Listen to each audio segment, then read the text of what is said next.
So magandang gabi mga ka-farming. I-check natin yung mga manok natin. Baka merong matamlay sa kanila. Papainumin natin ng Primoxel. So bumili ako ng Primoxel mga ka-farming. Yan po. Papainom ko yan. Okay, check natin isa-isa.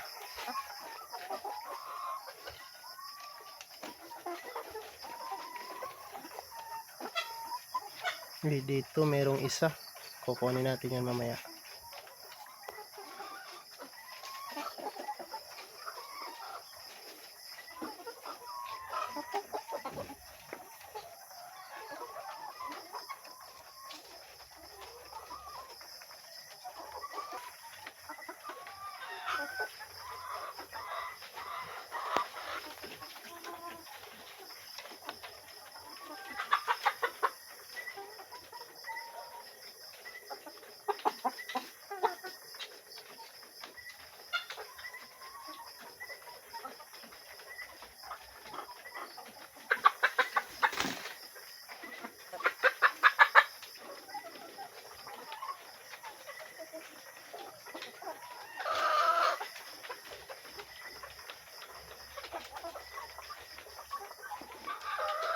So, tingnan nyo yung mukha mga ka-farming.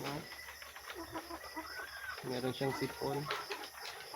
Papainumin natin siya ng Primoxel.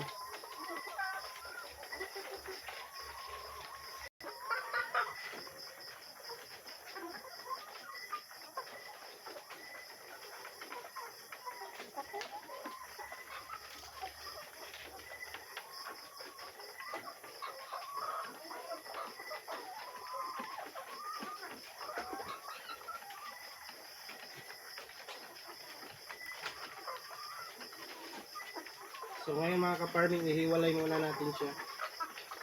Lagay natin sa ibang kulungan para hindi mahawa yung iba.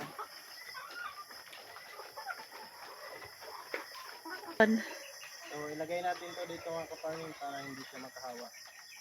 So itong iba mga ka-farming, meron silang lagnat kahapon, inainom ko na. So dito natin siya ilagay para hindi mahawa yung iba.